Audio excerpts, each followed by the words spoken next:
This is Joe Biden, the resident of the United States. On the last day of the year, the producers of New Year's Rockin' Eve decided that people wanted to celebrate the end of 2023 by showing an 81-year-old corrupt politician and his doctor wife. It's nice to see you once again. Thanks for coming on. Thank you, Ryan. Happy New Year. Thanks for having us. Mr. President, before we start here about the new year, I'm curious, what sort of holiday foods have you been enjoying over the last few days? Okay, look, I know that this isn't supposed to be some hard-hitting interview, but that's the best first question that they could come up with? Did America really need to know what Joe Biden eats? Well, I've been eating everything that's put in front of me. I've eaten pasta, which I love. Eating a lot of chicken Parmesan. I've been eating all Italian foods, basically. And ice cream. And ice cream, chocolate chip ice cream. It's good to know. Thank God Joe Biden's doctor was there to remind him about ice cream. Which is weird that he forgot to mention it, since being President Ice Cream Man is practically Joe Biden's entire personality. Mr. President, what did you order? Chocolate chip. Oh, yeah. Chocolate chip. As you look back and reflect on 2023, what sort of memories, highlights stand out for you? Well, one of the big highlights stands out for me is my dad used to have an expression. He'd say, Joey, a job's about a lot more than the paycheck. It's about your dignity. It's about respect. So many people through the Midwest and in the center of the country, their factories are shipped overseas. The last couple times out, and they were losing hope and faith. So Joe Biden's 2023 highlights are when his dad would talk about jobs and when factories were shipped overseas. Got it. So we brought a lot of jobs back to the United States.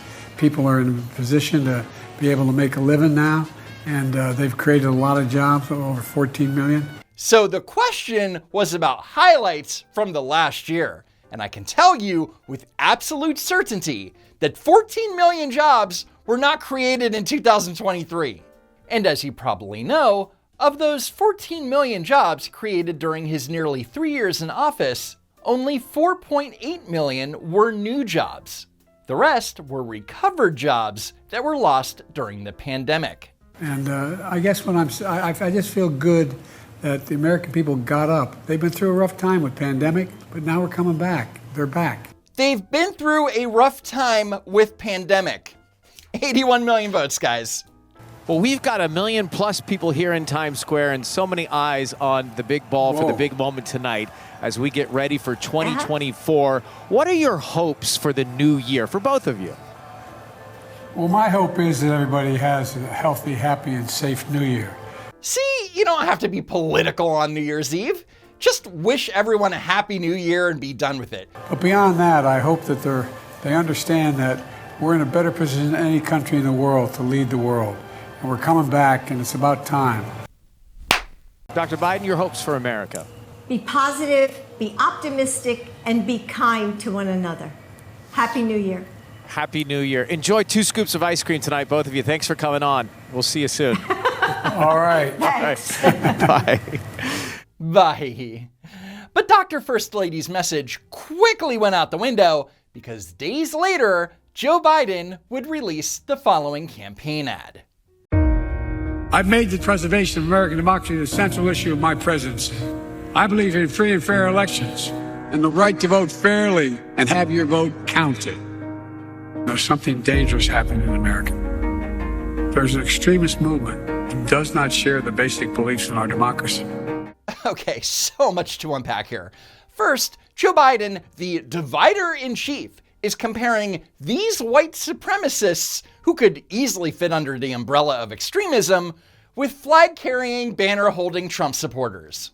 In other words, if you support the bad orange man, you're the enemy. Then they showed the gallows from J6, like they wanted to hang government officials to prevent a peaceful transfer of power. However, it was not only non-functioning, but also barely large enough to support a petite woman. I mean, look how comically small this thing is. And for some background, that audio from the campaign ad was taken from a democracy speech that Biden gave back in September 2023. And just in case you're not sure what extremist movement he's talking about, I'll play the clip in full. There's an extremist movement that does not share the basic beliefs in our democracy. the MAGA movement. Wait, hang on. The Make America Great Again movement doesn't believe in democracy. Tell me more, Joe Biden. Their extreme agenda, if carried out, would fundamentally alter the institutions of American democracy as we know it. Like attempting to remove your top political opponent from the ballot? Oh, wait. That's the Democrats. My friends, they're not hiding their attacks. They're openly promoting them, attacking the free press as the enemy of the people. So according to Joe Biden, being critical of the press equals not believing in democracy. The MAGA extremists across the country have made it clear where they stand, fomenting voter suppression and election subversion. Voter suppression and election subversion is how Joe Biden describes any voter law that he doesn't like. Take, for example, his claims regarding Georgia's Senate Bill 202 from 2021. The bill implemented several new provisions, which strengthened the state's voting law. And Joe Biden and the Democrats lost their f***ing minds. What I'm worried about is how un-American this whole initiative is. It's sick. It's sick. Deciding in some states that you cannot bring water to people standing in line, waiting to vote. Restricting political groups, activists, and campaign staff from handing out food and drink to voters at a line at a polling place has nothing to do with restricting people from voting. You're going to end voting at 5 o'clock when working people are just getting off work? But that's not real either. The Washington Post fact-checked Biden's statement about reducing hours in Georgia, writing, "Not a single expert we consulted who has studied the law understood why Biden made this claim, as this was the section of law that expanded early voting for many Georgians." Somehow, Biden managed to turn that expansion into a restriction aimed at working people, calling it among the outrageous parts of the law. There's no evidence that this is the case, and the president earns 4 Pinocchios. Come on. Or you're going to close a polling place at 5 o'clock when working people just get off? This is all about keeping working folks and ordinary folks that I grew up with from being able to vote. 2 things. A, early voting in Georgia occurs over a minimum period of 17 days. 17 days! You know, because voter suppression. And B, even if these working folks somehow are forced to work 7 days a week and not be able to get to a polling place over a 17-day period, then there's a solution for that. And it's called a no-excuse absentee ballot, and they can mail it in, which, big surprise, Biden claims that Georgia makes it impossible for you to do. Deciding that there will be no absentee ballots under the most rigid circumstances? Again, that's a lie. Georgia easily has the most accessible voting laws in the entire country. But because Georgia is a red state that could decide the next presidential election, Joe Biden and the Department of Justice have a solution. Today, the Department of Justice is suing the state of Georgia. Our complaint alleges that recent changes to Georgia's election laws were enacted with the purpose of denying or abridging the right of Black Georgians to vote on account of their race or color in violation of Section 2 of the Voting Rights Act. And even though there isn't a single provision in the law that infringes on any Georgian's right to vote, let alone Black voters, that's not stopping Joe Biden's corrupt DOJ from filing a frivolous lawsuit. For example, how is shortening the deadline to request absentee ballots to 11 days before Election Day denying or abridging the right to vote on account of race? Well, it doesn't. Furthermore, Georgia voters have up to 11 weeks before an election to apply for a no-excuse absentee ballot, which means that A.G. Garland is implying that Black voters aren't capable of meeting a nearly 3-month deadline. Sad, really. You don't need anything else to know that this is nothing but punitive, designed to keep people from voting. It is the most pernicious thing. This makes Jim Crow look like Jim Eagle. What? This makes Jim Crow look like Jim Eagle. Anyway, Joe Biden decided to mark the 3rd anniversary of January 6th with a fear-mongering speech designed to divide the country into two groups, good and evil. Today we gather in a new year, just one day before January 6th. A date forever shared in our memory because it was on that day that we nearly lost America. Lost it all. Okay, enough with this bullshit. America and democracy was never on the brink. You can call what happened at the Capitol a riot, but it absolutely was not an insurrection. Not even an attempted insurrection. For the first time in our history, insurrectionists had come to stop the peaceful transfer of power in America. First time. Smashing windows, shattering doors, attacking the police. So smashing windows, shattering doors, and attacking police does not remotely equal insurrection. Again, that's a riot. Since that day, more than 1,200 people have been charged for their assault on the Capitol. Nearly 900 of them have been convicted or pled guilty. And I would like to point out that not one of the 1,250 people charged in connection with the events of that day were charged with insurrection. Not a single one.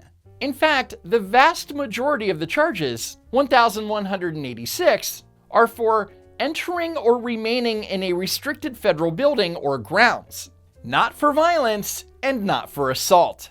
Collectively to date, they have been sentenced to more than 840 years in prison. And I've just received word that our forces have won a major victory. The underground terrorist network has been destroyed here on the West Coast. The situation is normal again. Of course, the irony here is that for an entire summer, Democrats demanded that you respect the fiery but mostly peaceful protesters. But when it comes to J6, throw them in jail. An important note when it comes to our prosecutions about those who remained outside the building. We have used our prosecutorial discretion to primarily focus on those who entered the building or those who engaged in violent or corrupt conduct on Capitol grounds. But if a person knowingly entered the restricted area without authorization, they had already committed a federal crime. Make no mistake, thousands of people occupied an area that they were not authorized to be present in the first place. So to be clear, if you were on the Capitol grounds, just standing there, you took part in the insurrection and you're going to prison. Which is weird because Joe Biden previously stated, nobody should be in jail for a nonviolent crime. well, unless you're Joe Biden's political enemy, then lock him up and throw away the key. Jill and I attended the funeral of police officers who died as a result of the events of that day. This is a lie. Actually, it's two lies. The first lie is regarding the only member of the Capitol Police who was on duty and died around January 6th, and that was Officer Brian Sicknick.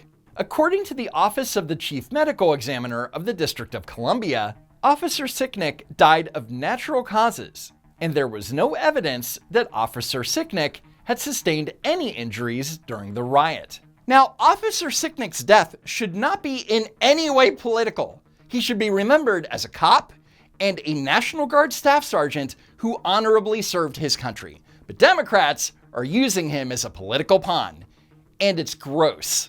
Second, Biden claims that he went to funerals of police officers, plural. Jill and I attended the funeral of police officers who died as a result of the events of that day.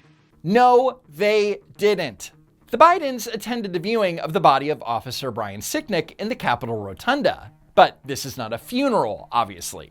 In fact, according to his schedule, during his 3 years in office, Joe Biden has not attended a single funeral of any law enforcement officer, let alone someone that died as a result of the 6th. And I want to stress that I'm not trying to downplay what happened that day. But at the same time, we all know that Joe Biden and the Democrats are so desperate to win in 2024 that they will say anything and everything in an attempt to gaslight Americans into thinking the 6th was something that it wasn't. Well, knowing how his mind works now, he had one act left, one desperate act available to him: the violence of January the 6th. We know it was an insurrection because of all the machine guns and bazookas and rocket launchers that these people tried to destroy our government with. I remember when Trump said to violently go to the Capitol building and take no hostages. I know that everyone here will soon be marching over to the Capitol building to peacefully and patriotically make your voices heard. He went on to say he'd be a dictator on day one. I said, an American president said that, and not in jest. I mean, no, it was in jest, you liar. Just watch the clip and judge for yourself. You would never abuse power as retribution against anybody. Except for day one. Except Look, for? He's going crazy. Except for day one. Meaning? I want to close the border and I want to drill. That's not retribution. He says, you're not going to be a dictator, are you? I said, no, other than day one. We're closing the border and we're drilling. After that, I'm not a dictator, okay? That sounds to me like you're going back to the policies when you were president. All right. They were his words, not mine. this is coming from a president who called, when he visited cemeteries, called dead soldiers suckers and losers. Remember that? Biden is getting this from an article published 3 years ago by The Atlantic, which claims that President Trump didn't want to visit En Marne American Cemetery in France and called the World War I American servicemen buried there losers and suckers. But of course, those claims are based on anonymous, second-hand reports, which means that there's no evidence that Trump said it. On the other hand, there is video of Joe Biden disparaging members of the military to their faces. I appointed Johnson to the academy. I just want you to know that. Clap for that.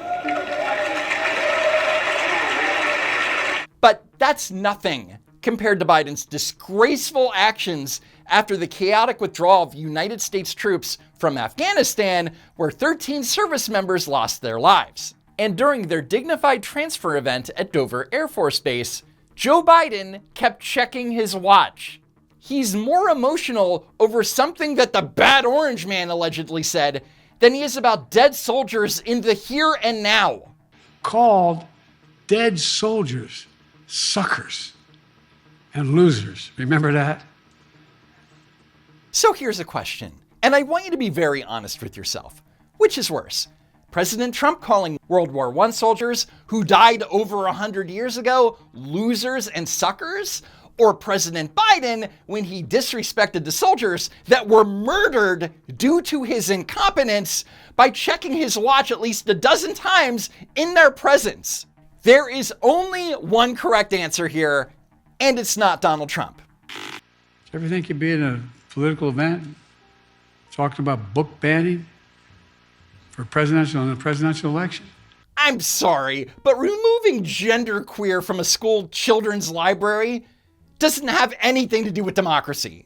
For those who are driven by grievance and grift, consumed by conspiracy and victimhood, from those who seek to bury history. Yeah, those damn MAGA extremists trying to bury history by removing statues of Teddy Roosevelt and Thomas Jefferson from our institutions. Oh wait, that's the Democrats. So hear me clearly. I'll say what Donald Trump won't. Political violence is never, ever acceptable in the United States political system. Never, never, never.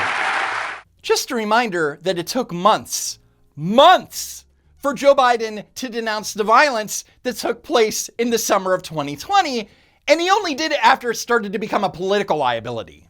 Yes, we'll be voting on many issues. On the freedom to vote and have your vote counted. On the freedom of choice. The freedom to have a fair shot. The freedom from fear. Oh, sure. Joe Biden just loves freedom of choice so much that he supports the removal of his top political opponent from the ballot.